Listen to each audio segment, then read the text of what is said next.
কদিন আগেও সাইফুদ্দিনের পথ চলা বোধহয় ছিল এমনই একা, অন্তত আশায় বাঁচা সাইফের এমন হবারই কথা। সবশেষ টি-20 বিশ্বকাপে সাইফুদ্দিনকে ট্রাম্প কার্ড ধরা হয়েছিল, তবে বিশ্বকাপে দল ঘোষণার সময় ঘটল উল্টোটা।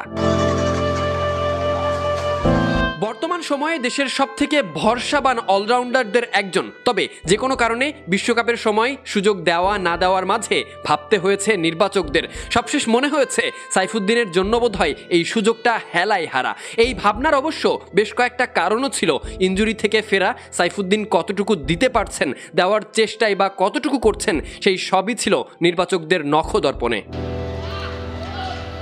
সাইফকে নিয়ে বরাবরই আসে একরাশ আলোচনা, তবে সেসব আলোচনায় না যাই সাইফের ফিরে আসার তাড়না আর অনুপ্রেরণা দেখার অপেক্ষায়। সাইফ নিজেই বলেছিলেন সাকিব ভাই নাকি তাকে ফোন দেয়, তিনি তখন ঘুরে বেড়ায়। সাকিব বলেছেনও বটে, বাইকে ঘোরার সময় অনেক পাবি, এখন নিজেকে গুছিয়ে নে। সাইফ যেন সে কথা শুনেও শোনেননি, মানতে চেয়েও পারেননি। যদি মানতেন তবে বোধহয় এই হাল হতো না।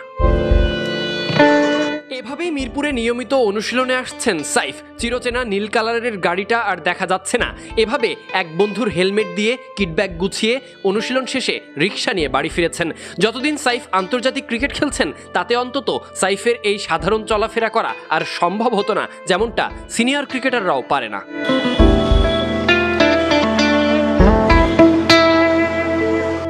জাতীয় দলের সম্ভাবনাময়ী ক্রিকেটারদের নিয়ে চলছে ক্যাম্প, যাকে বলা হয় হাই পারফরমেন্স ইউনিট, যেখানে অনূর্ধ্ব 19 দল থেকে শুরু করে সুযোগ পেয়েছে আগে খেলে জাতীয় দল থেকে বাদ পড়া ক্রিকেটাররা কিংবা ঘরোয়া ক্রিকেটের সেরা পারফর্মাররা। মূলত দেশের ক্রিকেটের পাইপলাইন শক্ত করতে, একই সাথে ক্রিকেট মৌসুমের জন্য ক্রিকেটারদের সর্বোচ্চ প্রস্তুতির লক্ষ্যে এই বিসিবির আয়োজন।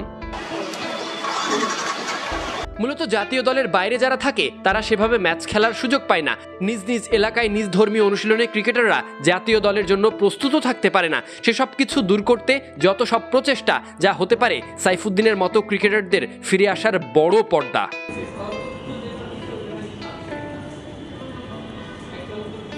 বারবার সাইফকে নিয়ে বলার কারণ, দেশের ক্রিকেটের আগামীর সবথেকে বড় অলরাউন্ডার হতে পারেন এই ছেলেটা, যাকে বলা হয় উজ্জ্বল ধ্রুবতারা। যদি সেটা সাধারণদের চোখে হারায় তবে আফসোস থাকবে চিরকাল। এজন্যই হয়তো সাইফ নিজেও ভাবছেন, নিজেকে গড়ে তুলছেন নিজের জন্য, দেশের জন্য, ক্রিকেটের জন্য। Sadiq Ahmed Sunny, BD cric time.